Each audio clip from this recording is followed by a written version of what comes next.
Good morning, everybody out there in internet land.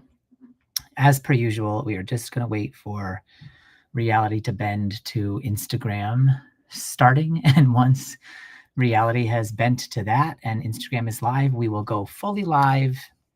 We'll start our episode, DIY Wellness, episode 31. Just let's give it one more moment.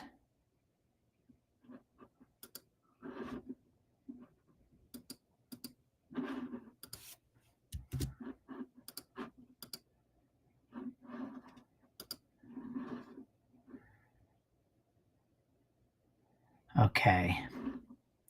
Don't know what's taking Instagram so long. Probably user error. We're just going to give it 30 more seconds to see what happens, and then we will just begin either way.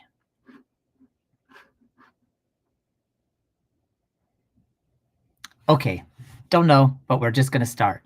So good morning, everybody, and welcome to another episode of DIY Wellness. I'm your host, Brian Hogan, a life coach, filmmaker, and clinical therapist. And on this show, what I like to do is take some time to help people explore different strategies for improving well-being and quality of life. The idea here is that you're taking personal growth into your own hands and you take what resonates and you toss out the rest. With that, what I'd like to do today is talk about bending reality, specifically by cooperating with what wants to happen. So we're going to learn today how we can influence reality, but reality also has its own desires, will, etc. And we're also going to learn that in order to bend reality, it works best when what we want to happen aligns with what reality wants to have happen.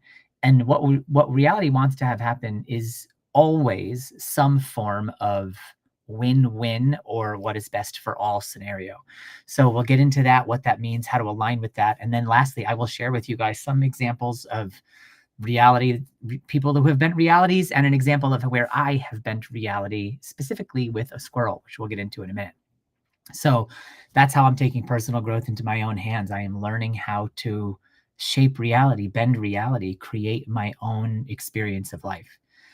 So let's get into it. Can you really bend reality? Yes, you can, but not by bossing the universe around. It works best when what you want lines up with what reality is already trying to do. Science validates our ability to influence reality through the mind-body connection. There's piles of research about this now, from noetic science to epigenetics to psychoneuroimmunology. All of these different fields of study and others as well are pointing to the idea that we get to shape the environment, not just the environment shaping us. For example, epigenetics shows that you can have a relaxation response that can change gene expression. So a single sort of session with an 8-week practice of mindfulness has been shown in studies to completely change the expression of genes in terms of stress, inflammation, and the ability of the immune system to have a response that's effective at eliminating sickness. So the more you learn to relax, the more epigenetically you will be able to express genes that are robustly healthy and helpful. Another example is like psychological stress, and the more psychological stress you have, the higher up goes your risk of catching a cold. This is like an idea about how our beliefs can change our behavior and can change our biology, because the more of a stressful mindset we have, the more that we have higher infection rates. Not in these studies, it's not about that the more you have stress, the more you feel likely to catch a cold or the more you'll report symptoms. The more stressed out people have higher infection rates. So it's not about just a belief thing. The more stress you carry, that influences your reality, and you actually end up getting sicker.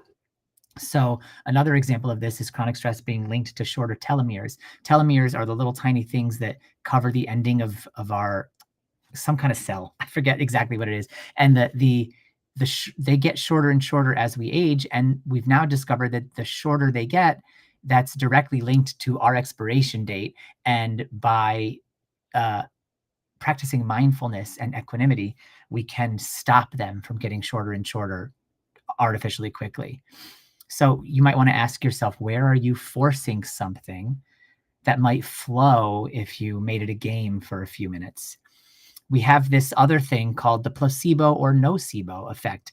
This is literally an example of how expectation and context engage pain receptors, motor symptoms, and physiology. So expectation is a biochemical force multiplier. If we have negative expectation, we will have the nocebo effect oftentimes. If we have positive expectation, but not trumped up, not toxic positivity, but true faith in our ability, faith in life's benevolence, whatever you want to put your faith in order to have that positive outlook, because that positive expectation is a force multiplier. It creates the placebo effect. The placebo effect is something mystical and magical and beautiful and wonderful, but because we've given it this clinical name, placebo effect, we forget that what it really means is magical cures happen that we can't explain.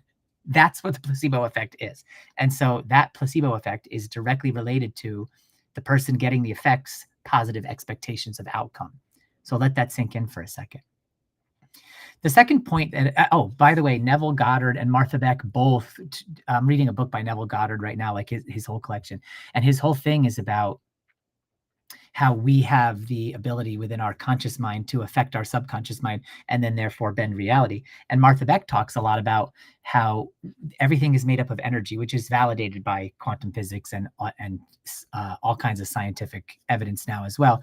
The everything is just energy. The world is just energy. And so we can direct our energy to impact the world. And I have a story about that in a few minutes that I'm going to share with you about how I literally cooperated with a squirrel to get it to dance. And I will share that in a moment. So in order for that story with the squirrel to make sense, let me share with you the second point, which is this reality bending that we're trying to do. It works best when we cooperate instead of force, which is actually going to be a little bit more difficult for our Western human brains to wrap our minds around than you probably think. But we have grown up for our whole lives in a force-oriented culture, a culture, I mean, the reason we have the country we have is through force, through colonialism, because we decimated all these other cultures and people, and now here we are. So we live and breathe and eat force.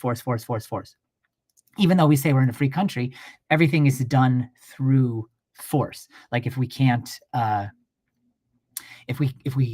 can't figure out how to achieve our goal, we're going to work harder. We're going to put in longer hours. We're going to clock in overtime. Like that's force, effort, because we've believed the lie that we're only valuable if we're productive. And so all of these things cascade into this effort force thing. But that's not how you bend reality. That's how you try to force reality to capitulate to you, which may work a little bit for a time, but it won't lead to long-term harmony within you or in our society. As we're seeing now in society, there is no long-term harmony. So cooperation is greater than force, but only always. So here's the thing. Taoists call it Wu Wei. It's like act with the current, not against it. Game theory strategies agree with this. They say like forgive, adapt, and then go again. Correct, adapt, and go again. And this outperforms domination and force every time. In clinical settings, we see this too. Empathy changes behavior way more than pressure. In fact, pressure will only change behavior until the pressure is off, and then the behavior will go back. So you really need it to be cooperative, soft. There's some scientific evidence that shows hand holding dampens threat responses in the brain. So literally when you're in your mind and you're in your fight or flight and you're getting all stressed out, just holding somebody's hand can reduce distress. And it's even stronger if you're with partners that you trust.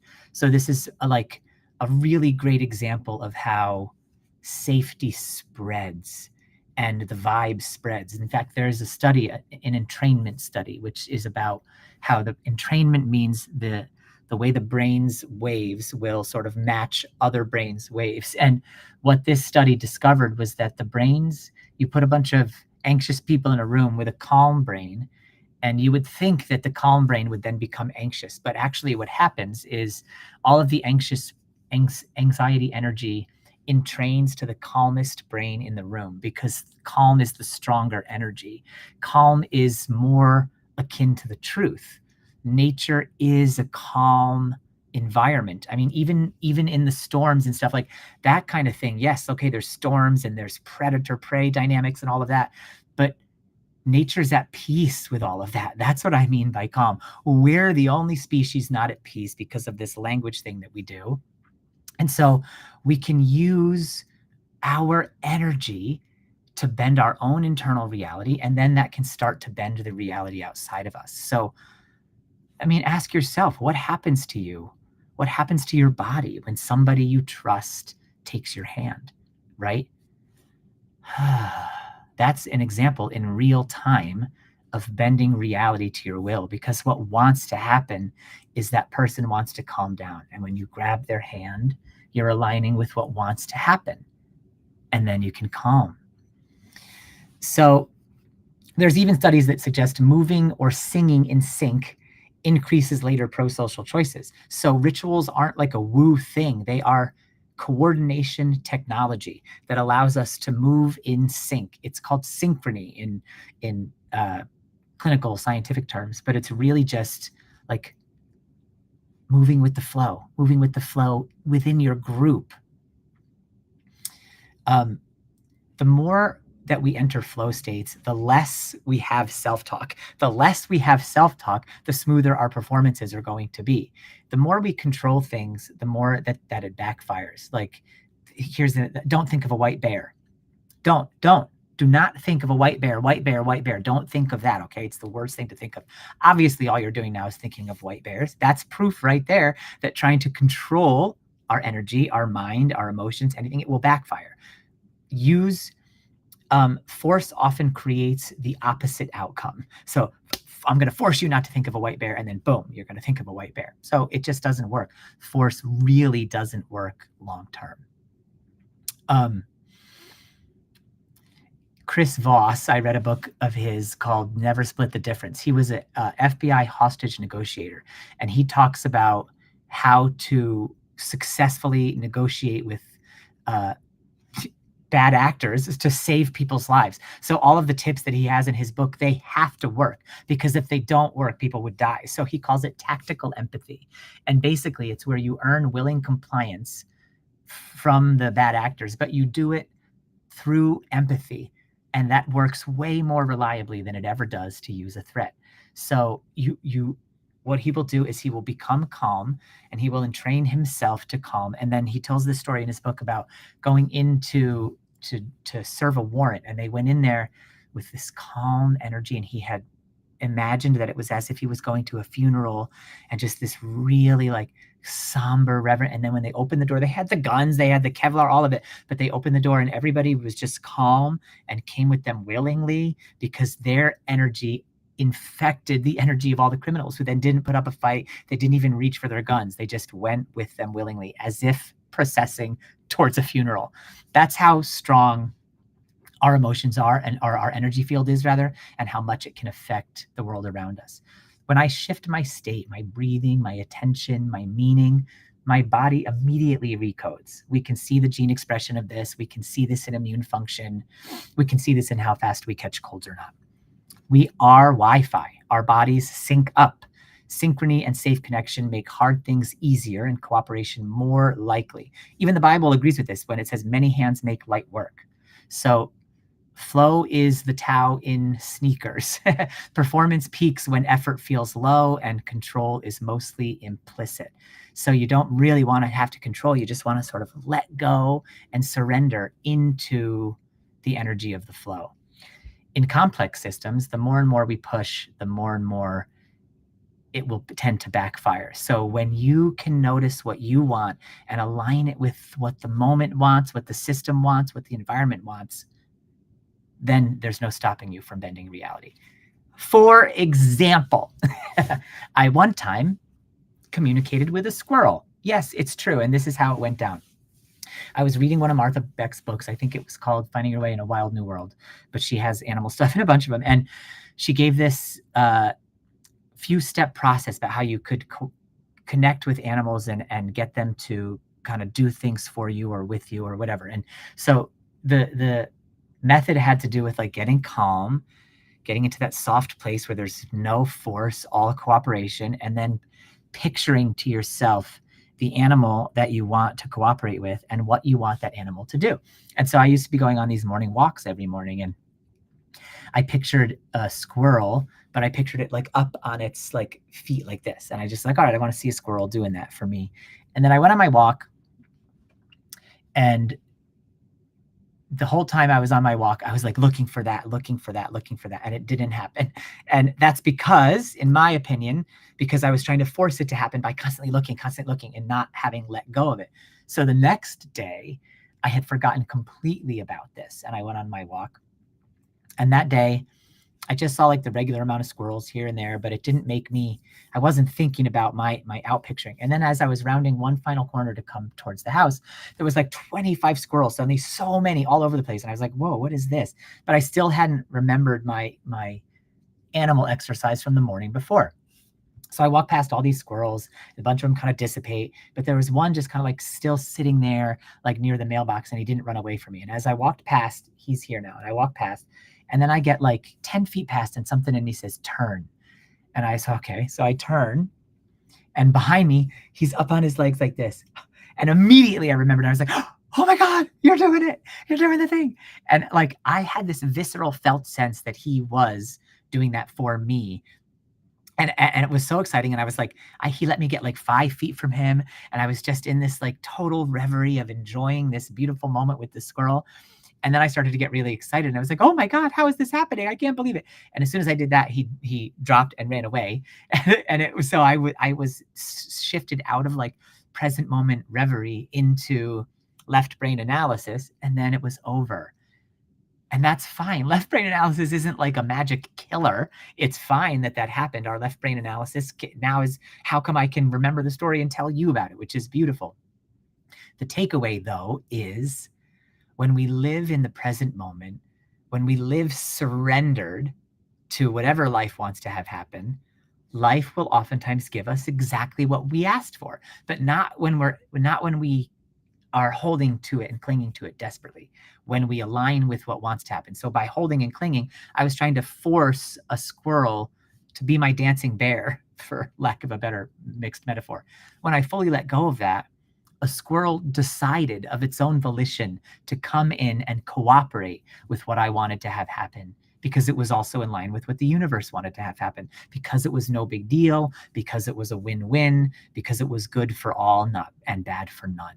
So that's the language of the universe, good for all and bad for none. And the more we can create situations that are good for all and bad for none, the more we are aligning with the nature of the universe. And then the more likely it is that those natural things will occur, even if it seems like they happened supernaturally. So ask yourself, if your goal had to be a win-win in order to work, how would you aim it differently? How would you frame it differently? How would you go about it differently? And then I have this 90-second mini practice that you can use for aligning with flow and universal intent, which is win-win energy. So step one, there's 5 steps to this. Step one is to set a win-win intent. So figure out what it is you want, and then figure out a way to make sure that it's a win-win, that it's good for all and bad for none. Once you have your win-win intent, move on to step 2, which is then to downshift the body, which takes about 2 minutes or so. 5 or 6 nice deep breaths, a long, slow exhale, longer than your inhale, through pursed lips like this.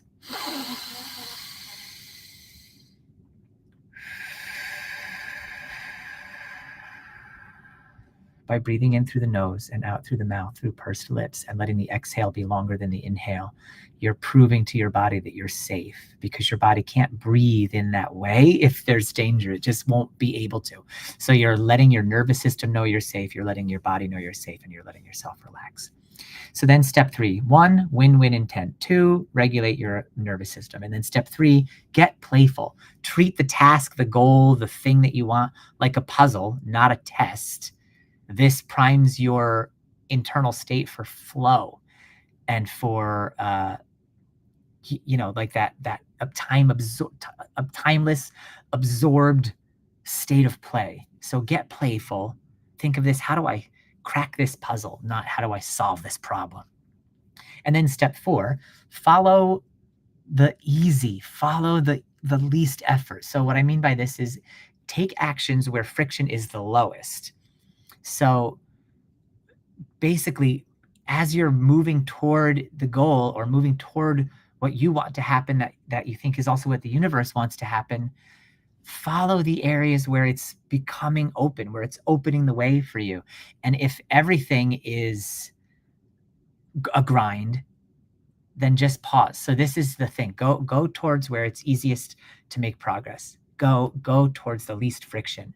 And then step 5, check the field around you. If it's all a grind, if there's no place where there isn't friction, then pause and recruit some synchrony, some harmony from the field around you. Call a friend, see about doing it in a co-working situation, go on a walk with somebody and forget the problem for a moment, because sometimes solutions will pop into our head that way anyway. You can look back at the episode on creativity to learn more about the eureka effect. So this is the 5-step process. Set a win-win intent, regulate your nervous system, get really playful about it, go towards the areas where it's easiest, most fun, and least friction. And then if it becomes all friction, or if you get really stuck, recruit synchrony, find help, get some support, and get your energy moving with others. Where 2 or more are gathered, we are unstoppable. So influence is real, co-influence is stronger, forcing is brittle, cooperation is powerful. Victory goes to the one who yields, is how Lao Tzu puts it in the Tao Te Ching. And the Bible says many hands make light work. So shift from getting your way to creating a way for all, and life becomes more joyful, more meaningful, and more exciting. If what you heard here resonates, then please share this video with those who you know that might appreciate this message. And if you have questions about the topic, or you try anything out, then let me know in the comments. I want to help you get unstuck and celebrate your wins. Because remember that DIY wellness means do it yourself, but that does not mean you have to do it all by yourself. We'll be back again next week at 8:30 a.m. Eastern Time on Monday morning. Until then, keep taking personal growth into your own hands. I trust you, humanity. Much love, everybody. Bye.